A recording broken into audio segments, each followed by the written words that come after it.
Hello Web, tudo azul por aí, aqui quem fala é Lucas Freire e seja bem-vindo a mais um episódio do Impulsecast.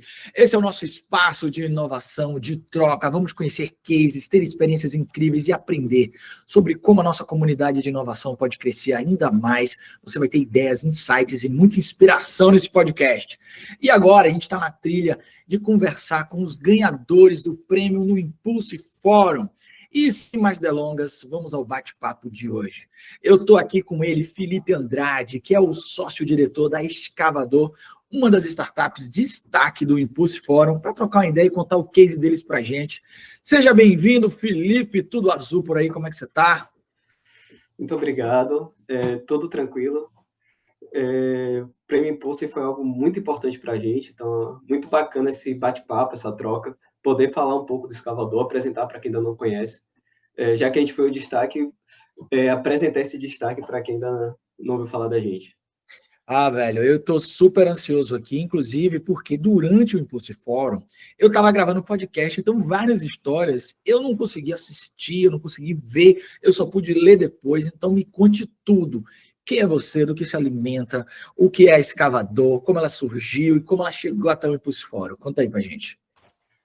O Escavador nós temos 10 anos, fizemos 10 anos em dezembro do ano passado, então na época do Impulse Forum foi praticamente na data que a gente fez 10 anos.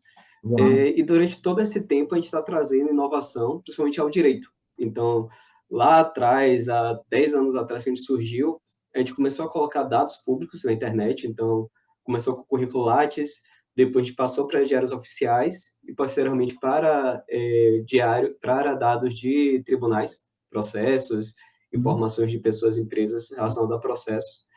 E aí a gente foi caminhando durante esses 10 anos e sempre trazendo IA, sempre trazendo inovação, sempre trazendo tecnologia. Então, durante esses 10 anos de caminhada, a gente foi aprendendo bastante também. E ter ganhado esse prêmio, um prêmio aqui na Bahia como destaque, acho que foi muito importante para a gente. Eu já tinha participado de algumas premiações fora. E ainda tem um certo preconceito lá fora de que quem está fazendo tecnologia no Brasil vai ser só a região sudeste, só São Paulo. E quando a gente chega aqui, diz que é uma empresa baiana, uma startup baiana, a galera acaba até se impressionando. Então, trazer esse prêmio de destaque de startup aqui para a Bahia, acho que é um prêmio muito importante para a gente. E você falou, é muito importante, porque, na verdade, todo mundo sabe um pouco da Escavador, né? Porque vocês aparecem aí nas buscas geral, né? Então, aqui, ó, tem muito Sim. essa história. E engraçado que muita gente conhece a gente sem saber que conhece a gente. Tem vezes que a pessoa fala pelo nome, só não sei quem são vocês, só que quando começa a explicar o que é, a pessoa, já acessei o site de vocês, já comprei meu processo, eu queria fazer um negócio com alguma empresa, eu pesquisei lá se tinha algum processo, então é algo muito bacana que muita gente acessa a gente sem saber que está acessando. A gente tem hoje cerca de 8 milhões de acessos por mês, então muita gente acessa o Escavador todos os dias. Que demais, cara. 8 milhões de acessos é muita gente. É Sim. muita gente.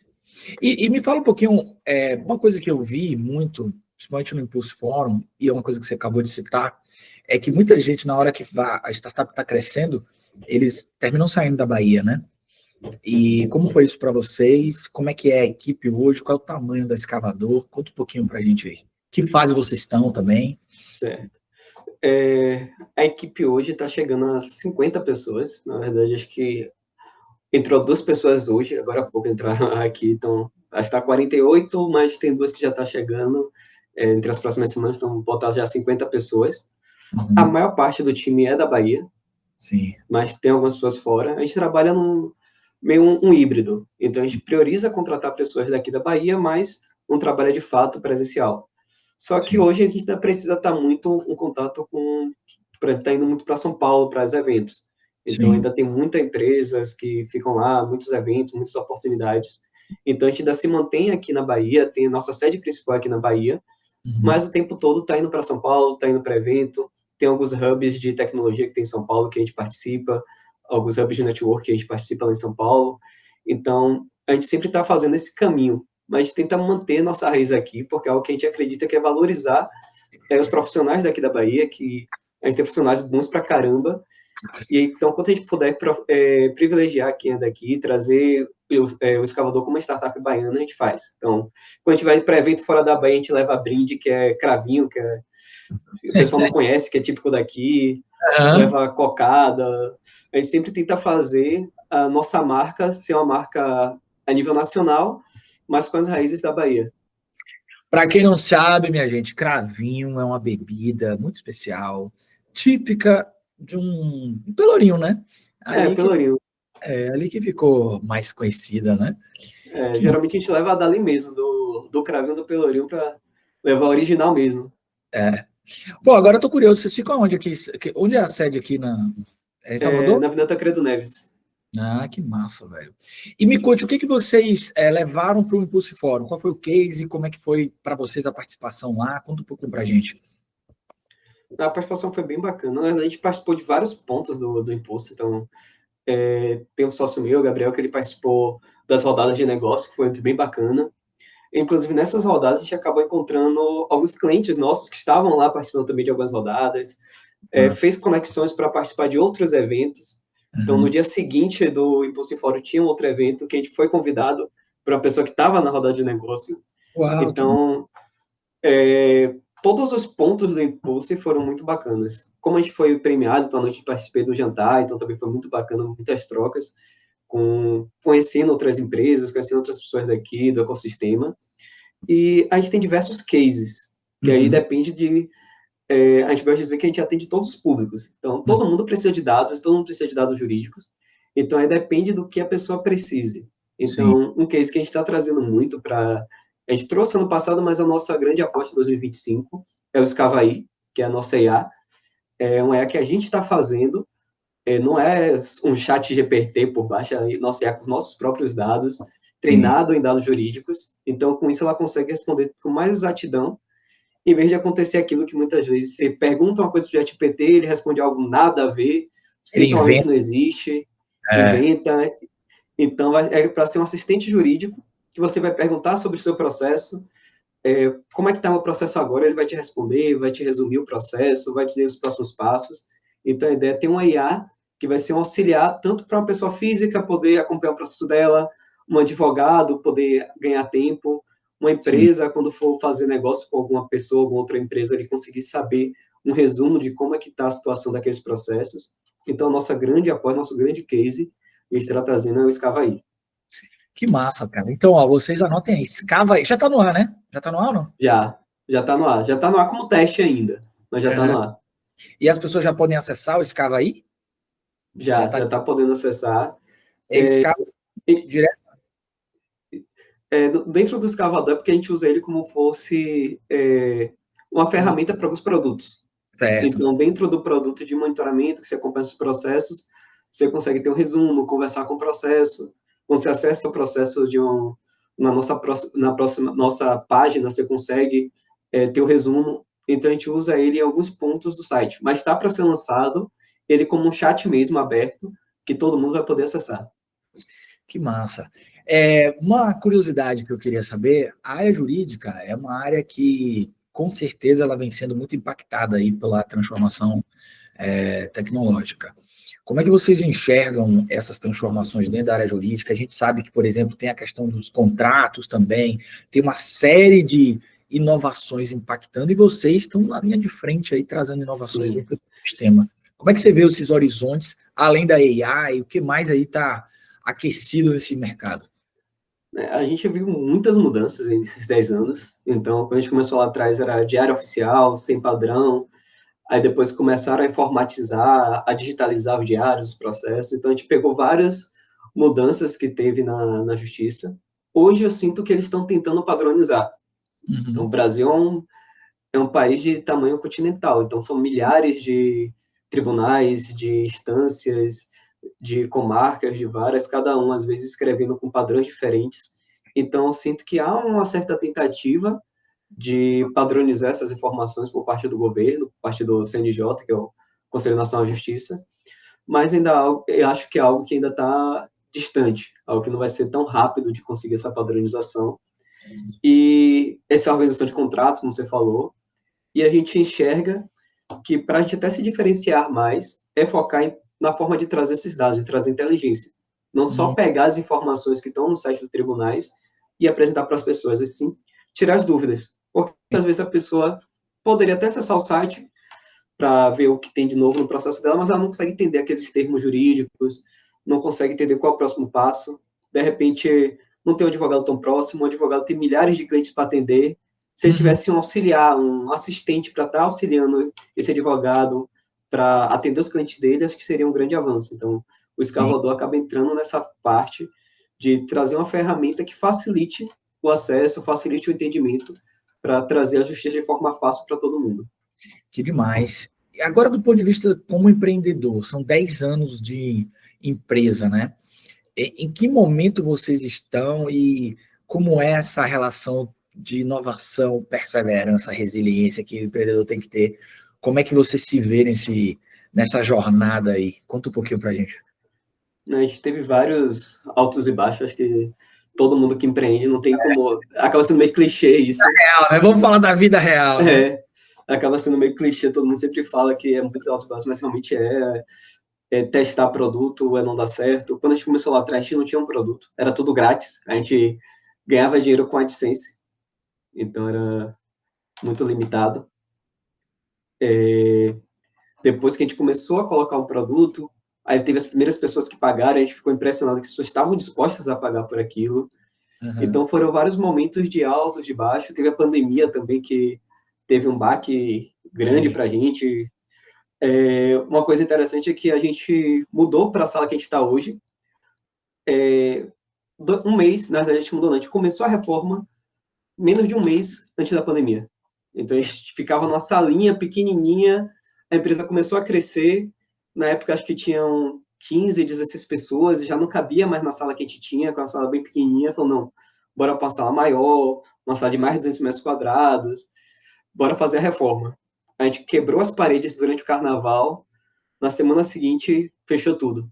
Então, foi um ano de muita incerteza para a gente, foi um ano de muita resiliência, de muita aprovação para a gente entender o que é que seria empresa, de entender, e aí, agora a gente devolve essa sala, continua a reforma, será que as pessoas vão voltar a presencial? Será que as pessoas vão continuar pagando a gente? Porque ninguém tem certeza de nada.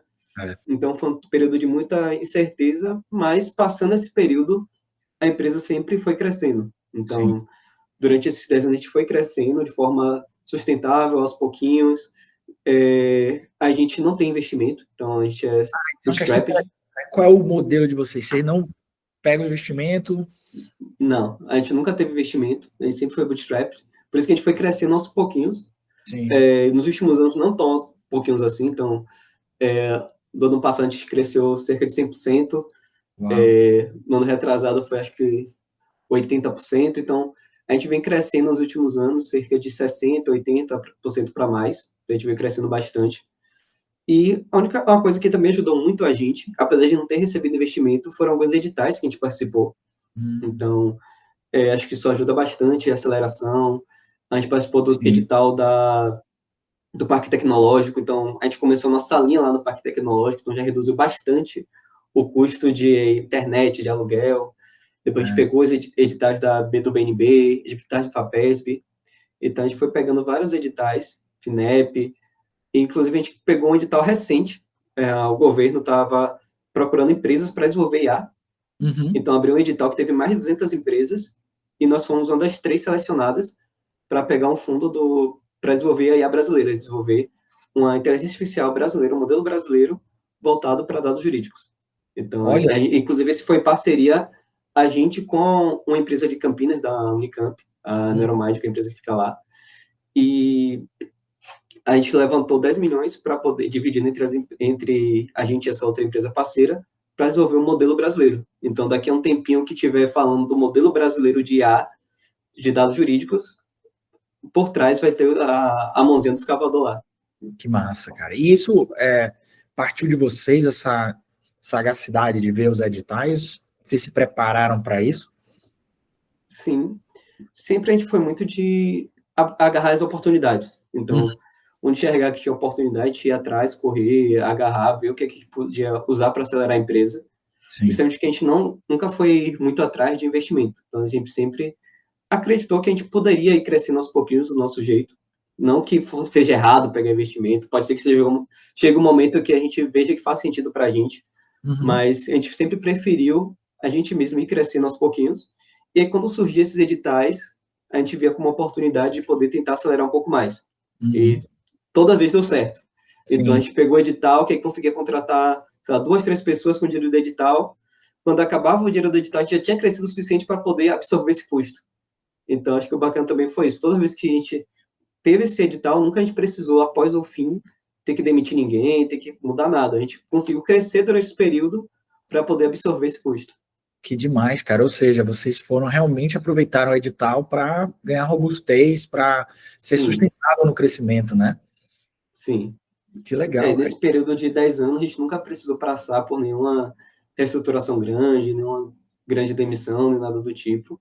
A gente sempre foi tendo muito cuidado de ir crescendo de uma forma sustentável. Que massa. Conta mais um case aí pra gente. Falou da inteligência artificial. O que mais? Quero mais um case. Tem vários cases. Acho que um case interessante que fala um pouco de futuro, né? Um pouco de spoiler de futuro. A gente está para lançar uma plataforma nova para atender algumas empresas. Então, a gente tem um produto que atende muito bem um pequeno advogado, uma pessoa que tem os próprios processos, uma pequena empresa, que é o nosso painel, nosso monitoramento, nosso plano de consultas. E a gente tem um outro negócio, que é um negócio mais B2B, que são para empresas maiores, que é utilizar os nossos dados. Então, você tem um sistema e quer no seu sistema ter os dados do escavador. Então, você consegue puxar os dados. Se é um banco, precisa fazer análise de crédito, você usa dados judiciais, dados jurídicos para fazer análise de crédito. Você consegue utilizar nossos dados. Só que tem um gap nesse meio. Então, a gente atende muito bem o pequeno, o gigante, que vai ter um desenvolvedor, vai ter uma equipe, só que tem várias pequenas e médias empresas que querem utilizar os nossos dados, mas não tem uma equipe de desenvolvimento para isso, e o que a gente tem pronto não atende 100% para ela.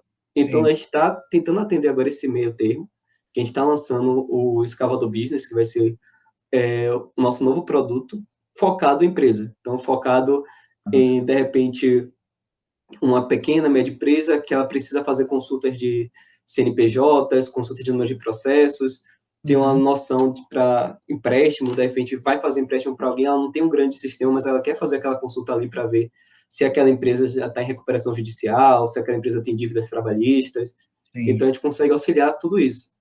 Isso é algo meio que um spoilerzinho que a gente ainda não está no ar, mas vai estar em breve. Aí sim, meu ImpulseCast dando spoiler para vocês. Espera aí só um minutinho. Pronto, voltei. Aí sim, o ImpulseCast dando spoiler para vocês. Que maravilha, viu? Cara, bom demais, Felipe. Adorei conversar com você. Se as pessoas quiserem se conectar com você, como é que elas fazem? Dá aí os canais para se conectar com o Felipe, com o Escavador. E dá aí sua mensagem para o pessoal. Para se conectar com o Escavador, está em todas as redes sociais, escavador.ai, ou AI, né? Então, escavador.ai, ou AI. No LinkedIn também, pode precisar também no LinkedIn, Felipe Andrade, Escavador. Então, estou super disposto, quem quiser trocar uma ideia, conversar um pouco, fazer negócio, fazer conexões, a gente está aí sempre disposto a conversar. A gente tem algumas visitas até aqui na empresa, eventualmente. No Escavador, você pode se conectar através do Instagram, TikTok, LinkedIn, a gente sempre está produzindo para todas as redes, escavador.ai, ou AI, dependendo como você prefira. Pode se conectar também comigo no LinkedIn, Felipe Andrade, só procurar lá com a camisa amarela, o amarelo do Escavador já destaca logo. E a gente está sempre disposto a conversar, a trocar problemas, falar o que é que passou, que acho que todo mundo passa por mais ou menos os mesmos problemas. Fazer negócio. Fazer negócio.